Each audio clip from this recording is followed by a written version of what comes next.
সূরা ফাতিহা পড়া লাগে না। অথচ সূরা ফাতিহা না পড়লে পৃথিবীর সব মুসলমান যদি জানাজা অংশগ্রহণ করে, পৃথিবীর না হোক বাংলাদেশের যত মুসল্লি সব যদি একজন মানুষের জানাজা অংশগ্রহণ করে আর যদি সূরা ফাতিহা না পড়ে, এই নামাজ বাতিল। বাতিল। এই জানাজায় যাওয়া আর না যাওয়া একই সমান। এটা যদি বুঝতো বাংলাদেশের মানুষ, লক্ষ লক্ষ মানুষ জানাজায় অংশগ্রহণ করছে, সূরা ফাতিহা পড়ে না, এটা কি বাতিল না পড়ে বলেছিল যে জানাজার সালাত পড়ার সময় সূরা ফাতিহা পড়বে, মুসল্লি একজন হোক, কয়জন? লাশ আর একজন মুসল্লি হোক, জানাজা পড়াই দিক, তবু আল্লাহ তার দোয়া কবুল করবে। কিন্তু 1 লক্ষ মানুষ যদি অংশগ্রহণ করে আর সূরা ফাতিহা যদি না পড়ে, তাহলে কি বাতিল। বিসমিল্লাহির রহমানির রহিম। প্রিয় দর্শক, জানাজার নামাজে সূরা ফাতিহা পড়াকে কেন্দ্র করে নতুন একটা বিতর্ক আমাদের দেশে সৃষ্টি করা হয়েছে। কিছুদিন আগে বিএনপির চেয়ারপারসন বেগম খালেদা জিয়া, আল্লাহ তাকে ক্ষমা করে জান্নাতের উচ্চ মাকাম দান করেন, তার জানাজায় বাংলাদেশের শীর্ষ আলেম, জাতীয় মসজিদ বায়তুল মোকাররমের সম্মানিত খতিব মাওলানা মোহাম্মদ আব্দুল মালেক হাফিজাহুল্লাহ, আমাদের দেশে হাজার বছর থেকে যে সিস্টেমে, যে পদ্ধতিতে মানুষ জানাজার নামাজ পড়ে আসছে, সেই পদ্ধতিতে জানাজার নামাজ পড়ার কথা বলেছিলেন। প্রথম তাকবীরের পর সানা পড়ার কথা, তারপর দুরুদ শরীফ, তারপর দোয়া, তারপর সালাম ফিরিয়ে তাকবীর দিয়ে সালাম ফিরানোর কথা বলেছিলেন। এরপর থেকে বাংলাদেশে একদম মানুষ বলা বলি শুরু করছে যে জানাজার নামাজে কেউ ফাতিহা না পড়লে তার নামাজ হবে না। এই সকল মাসআলায় বাড়াবাড়ির কারণে সাধারণ মানুষ আসলে বিভ্রান্ত হচ্ছে। এখানে আমি আপনাদেরকে খুব সহজ করে প্রথম যে কথা বলবো সেটা হলো, ইসলামে অনেক বিষয় এমন আছে যেগুলোতে একাধিক বিষয় সুন্নাহসম্মত। সেক্ষেত্রে কেউ একটা সুন্নাহকে প্রাধান্য দেয়, কেউ আরেকটা সুন্নাহকে প্রাধান্য দেয়। এক্ষেত্রে কোনো আমলকেই বাতিল বা কোনো আমল পরিত্যাজ্য বা ওই পদ্ধতিতে নামাজ পড়লে নামাজ হবে না, এই কথা বলার কোনো সুযোগ নেই। যেমন নামাজে আমিন জুড়ে বলা, এটাও প্রমাণিত একটা ধারা, আমিন আস্তে বলা, এটাও একটা ধারা।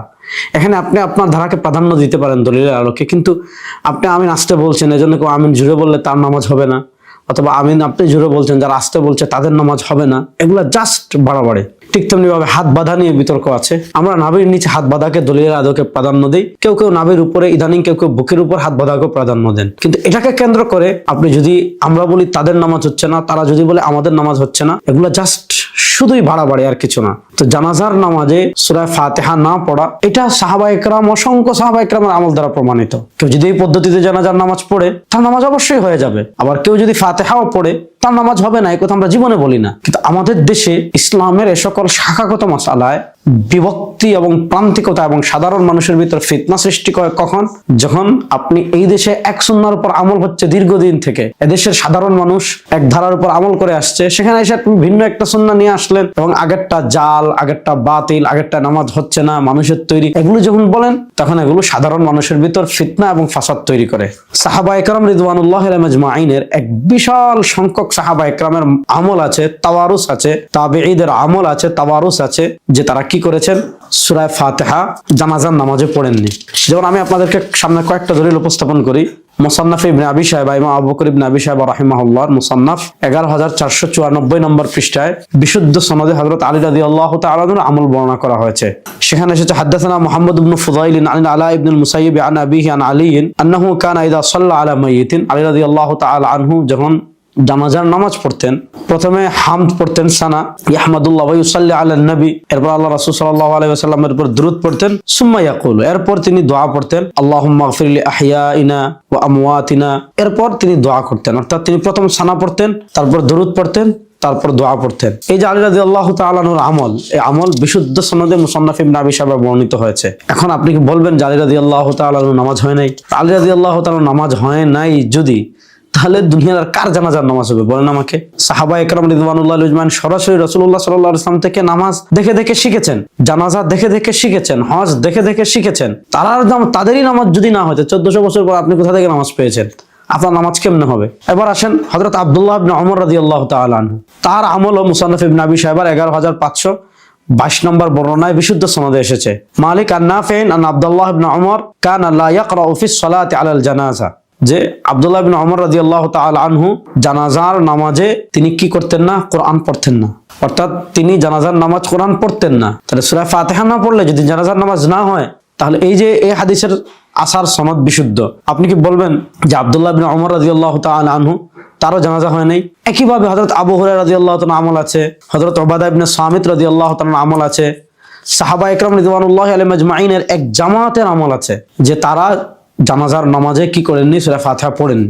আমরা এই সুন্নাহকে প্রাধান্য দেই, আমরা এইভাবে জানাজার নামাজ পড়ি, এটা অবশ্যই সুন্নাহসম্মত, কারণ সাহাবা ইকরামের এক জামাতের আমল আছে। আপনি যদি সানা না পড়ে ফাতিহা পড়েন, আমরা তো আপনাকে বাধা দিচ্ছি না, এবং আমরা এটাও বলি না যে আপনার নামাজ হয় নাই। কিন্তু আপনারা যদি বলেন এই নামাজ হয় নাই বা এই নামাজ বাতিল, তাহলে প্রথম প্রশ্ন হবে, আপনি কি এটা বলবেন যে আলী রাদিয়াল্লাহু তাআলার নামাজ হয় নাই, আবু হুরায়রা রাদিয়াল্লাহু তাআলার নামাজ হয় নাই, ইবনে ওমর রাদিয়াল্লাহু তাআলার নামাজ হয় নাই, উবাদা ইবনে সামিত রাদিয়াল্লাহু তাআলার নামাজ হয় নাই? এগুলা জাস্ট সাধারণ মানুষের মধ্যে ফিতনা সৃষ্টি করা।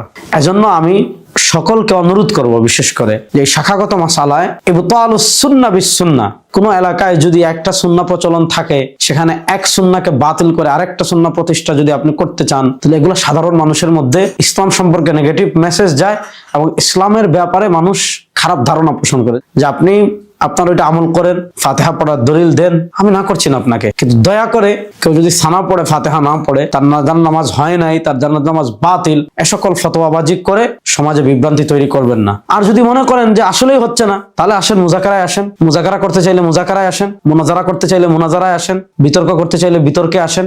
আপনাদের ভিতর যারা আলেম আছে, আপনাদের ভিতর যারা মেধাবী আছেন, আপনাদের ভিতর যারা কোরআন সুন্নাহ পড়তে পারেন, ইলাল বুঝেন, জরাহ তাআদিল বুঝেন, আসমাউর রিজাল বুঝেন, তাওয়ারুজ বুঝেন, মুকারানা বুঝেন, আসেন মুজাকারা করি, মুনাজারা করি। তাই আসেন, বিভেদ তৈরি না করে আল্লাহ তাআলা এবং রাসূলুল্লাহ সাল্লাল্লাহু আলাইহি ওয়াসাল্লাম, সাহাবায়ে কেরাম, সালাফে সালেহিনের অনুসৃত পথে আল্লাহ তাআলা আমাদের সবাইকে আমল করার তৌফিক দান করুন। আসসালামু আলাইকুম ওয়া রাহমাতুল্লাহি ওয়া বারাকাতুহু।